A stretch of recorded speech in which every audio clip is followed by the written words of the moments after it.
Okay, are we ready to hit this? Man, this is Are you ready to hit this? I'm ready to hit Get this. your mic Are you in ready front to of your hit this? face. Are you ready to hit this? Yeah. Oh, man. We did a 50-state recount over Sunday brunch, basically. We're like about to hit the pod. Jack's like, I can't move. My index fingers finger." hurt. Oh, your fingers hurt? Well, your back's about to hurt because you just got landscaping duty. It's a love. We do it for the love. Here we go. 3, 2.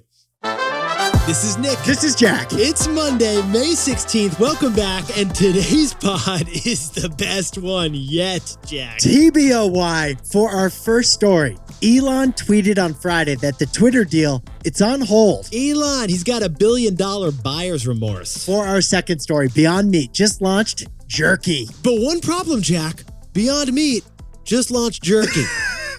For our third and final story, This Wall one's good. Street is cranking up the volume on Sonos speaker stock. Yeah, it turns out the backlash against big tech is really good for medium tech. It's a good time to be medium tech right now. Yeah, not medium, not Marge, medium tech. But before we hit that wonderful mix, Wonderful mix to kick off the week. This one's special. 3,530, 3,531, 3,532. The polls are closed. The votes are counted. The carpal tunnel is settling in. We spent the weekend counting votes manually, Nick and me, for what to name us. Jack, we got absentee ballots flying in from Europe. Provincial ballots from the Marine Station in the American Samoa, we just finished counting. Okay, the vote got so close, Jack and I had to open up a situation room. With 100% of precincts reporting, the results are final. Jack, let's get the envelopes. I got my envelope over here. It was a 53-47 nail biter. So, Jack, the besties got 1,633 votes. The Yetis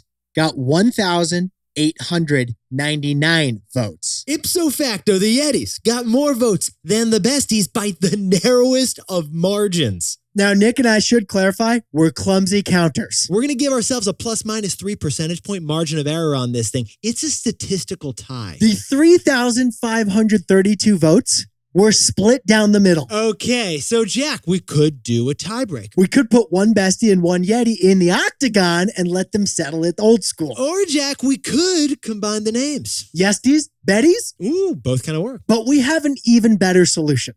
A Yeti named Bestie. A mascot that's a Yeti, whose name is Bestie. Yeah, it's a Yeti named Bestie. It works. The best one yet, listener, is a Yeti who goes by Bestie. Jack, that's not a compromise. That's an upromise. We didn't expect the results to be so shockingly close. And we didn't expect the passion to come from all the voters like this. So instead of give Yetis the win by a hair, we recognized an awesome opportunity. Yeah, we did. Really. We're going to use both Besties and Yetis. We got a mascot who's got a name. It's like alter egos, Jack. Like Bruce Wayne and Batman, Nick. Yeah, it's Besties and Yetis. Why not be the only pod with two nicknames? So Besties, Yetis, let's hit our 3 stories.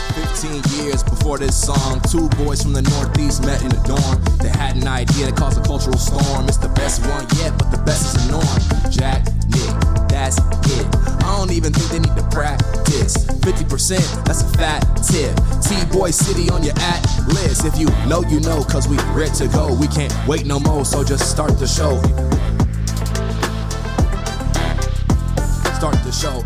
For our first story, Elon says his Twitter deal is on hold, and he's not telling us why. If Elon does walk away from this deal, Twitter's going to be left in shambles. Early morning, Friday, 5:44 a.m. Eastern Standard, Jack? Yes, Eastern Time. Eastern. Okay. The most important tweet in the world was tweeted. Elon tweeted that his deal to buy Twitter was on hold. Yeah, and then he tried to back this up with some material, he linked to an article about fake users and spam bots that are on Twitter. Okay, Twitter has some fake users and some spam bots. And 2 weeks ago, Twitter publicly estimated that the number of fake accounts made up less than 5% of total Twitter users. Okay, first of all, Jack, I actually thought it would be more.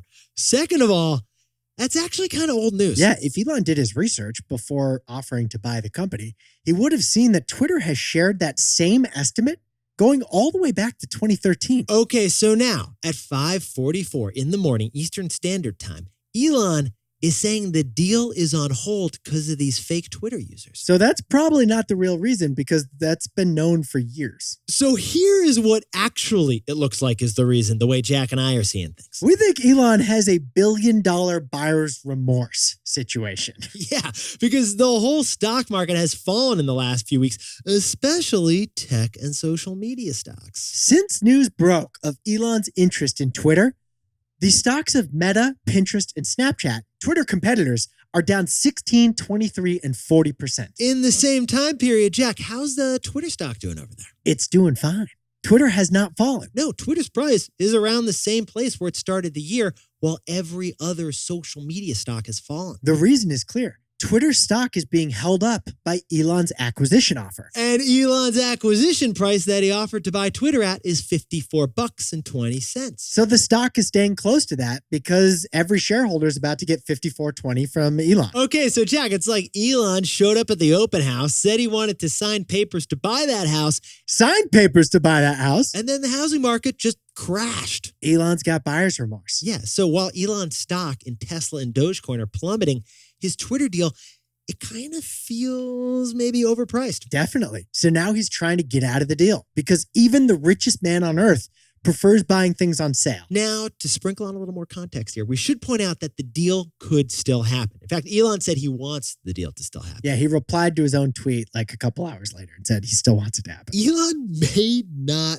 be allowed to back out right now. If he does back out, he'll definitely have to pay $1 billion to Twitter because that's the breakup fee. There is literally a $1 billion breakup fee if Elon cancels the deal with Twitter at this point. But he might not be able to. And if he tries, Twitter could sue Elon for breaking their contract. Early takeaway here. The real winners, the lawyers. So Jack, what's the takeaway for our buddies over at Twitter? If this deal doesn't go through, Twitter will be left in shambles. Besties, Yetis, here's what Jack and I are thinking. No one is talking about the human element here, which is actually critical to Twitter's business. Twitter has been all consumed by this Elon drama the last 6 weeks. Twitter's workforce, and it's like awkwardly lame duck management team, they must be emotionally exhausted right now. For 6 weeks, the top story on every news site has been about Twitter failing to live up to their potential. And Elon's been saying that only he can fix it, but now Elon may be out. Also, Twitter employees, they have stock options.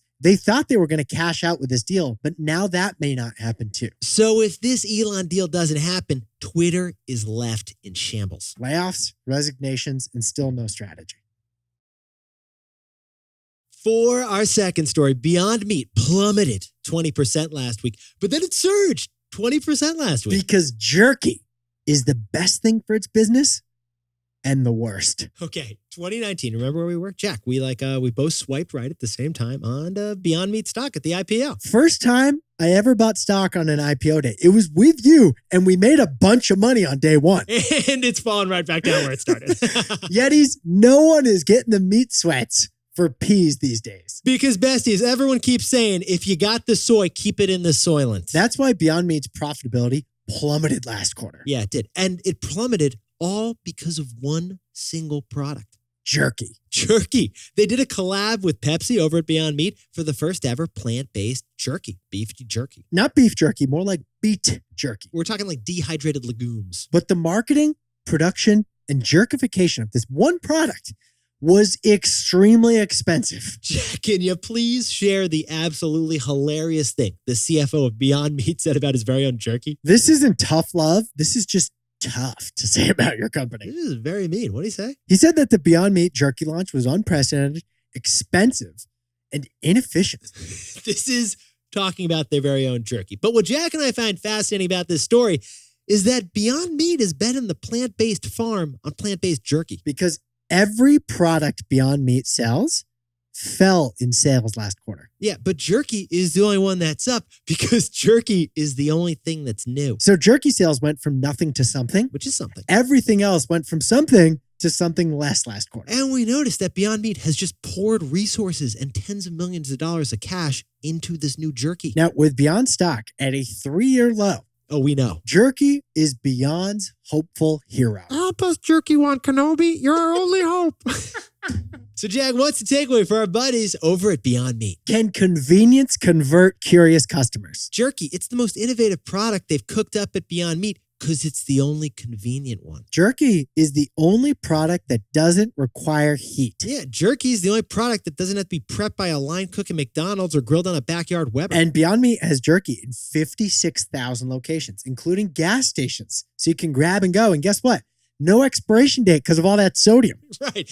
It'll kill you slowly, but it'll last forever, which is great. These things are handheld, they're pocketable, and they're snackable anytime you want. So if you're plant-based curious, that's a pretty convenient way to try a new thing. Beyond isn't just betting the farm on jerky, they're betting on convenience.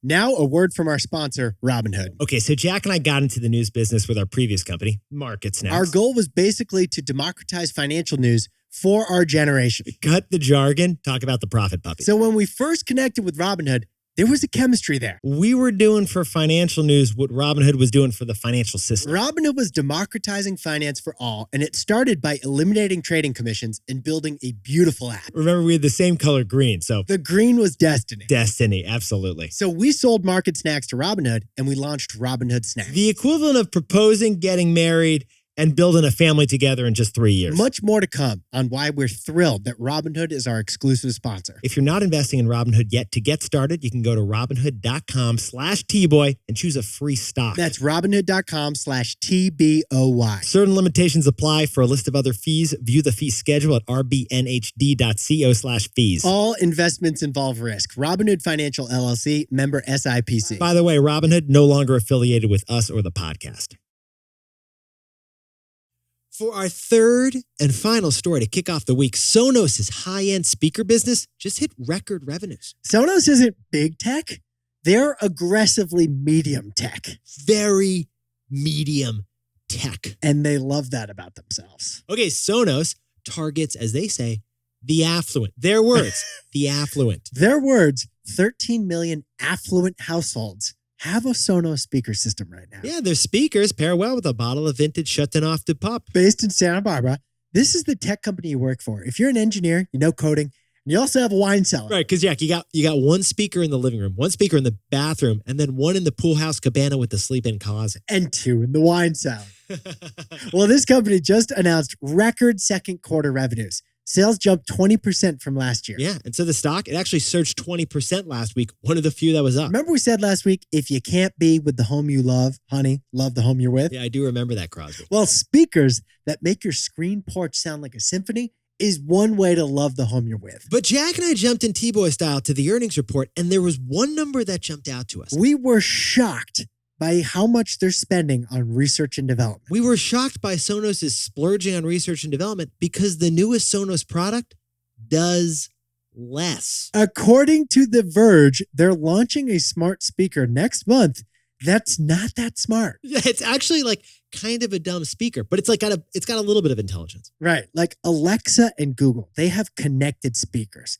But Sonos' voice assistant isn't going to connect to the cloud like the other ones. Yeah, so like you can tell the new Sonos to play the next song, but you can't ask it about the weather. You can tell the next Sonos speaker to turn up the Adele music, but you can't ask your Sonos speaker, who's that guy who she just moved in with? Exactly. So Jack, the focus here is the basic functionality and privacy. They think at Sonos that a not so smart speaker will boost their penetration into those affluent households. Yeah, so Yetis and Besties, don't think of this as Alexa, think of this as a faux Alexa. So Jack, what's the takeaway for our buddies over at Sonos? Privacy has become a competitive advantage. So when Amazon has a Prime Day, it's like they're just giving away Alexa speakers. The reason that Echo speaker is so cheap, the price is subsidized by your personal data. Exactly. It only costs $50, but Amazon plans to make more money with the data it collects and your usage. We already give all of our emails to Google, all of our messages to Apple, and all of our DMs to Facebook and the Facebook family of apps. Well, people increasingly don't want their spoken convos harvested by big tech so it can serve you up some mattress hat. The affluent are willing to pay Sonos more because Sonos isn't big tech. Sonos is aggressively medium tech. Jack, can you whip up the T-Boy takeaways for us over there? Elon's trying to back out of the Twitter deal. And if he manages to pull out, Twitter is going to be left in shambles. For our second story, Beyond Meat's jerky launch was really expensive and inefficient. Can convenience convert curious customers. For our third and final story, Sonos sales hit a record high last quarter. Because it's aggressively medium tech, and privacy, that's a competitive advantage now. Now, time for the best fact yet, which Jack and I whipped up when we were about 4 hours into the vote counting over the Sunday brunches. All right, in the United States Senate, if there's a 50-50 tie, it's the vice president who casts the tie-breaking vote. Yeah, now in the history of the United States, there actually been a whole bunch of ties in the Congress. Since 1789, the Senate has been tied 50-50 291 times. So 291 times, the Senate was totally split. Or as Jack and I like to call it, a Yeti named Bestie. Besties, Yetis, you look fantastic today, and thank you for all the votes for this new, exciting journey. Next up is merch, and we actually might ask one of you to design this thing with your pen and pencil. Because it's going to be a Yeti, and its name is going to be Bestie. Nick and I, we'll see you tomorrow. If you know, you know.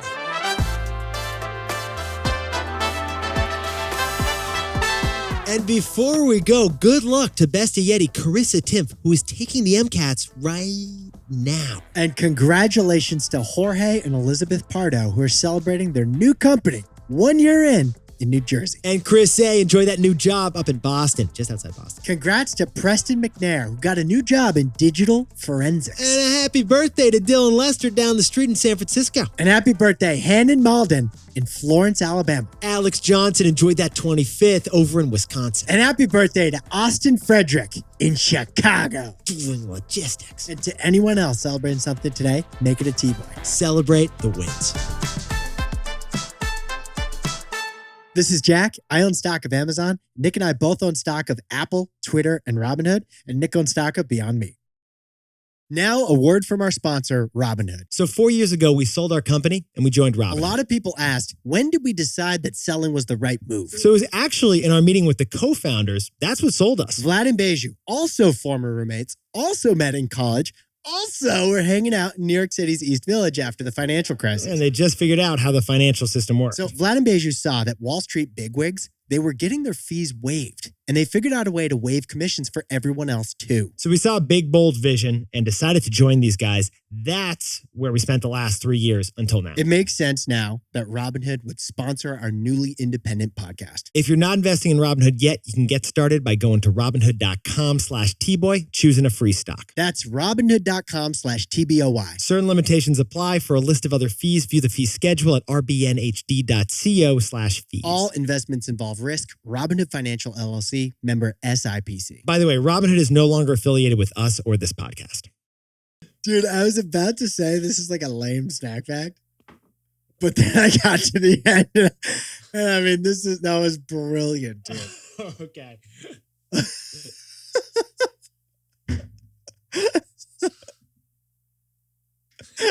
Great. Yeah, it's kind of like this leads to a punchline. That was clever, man.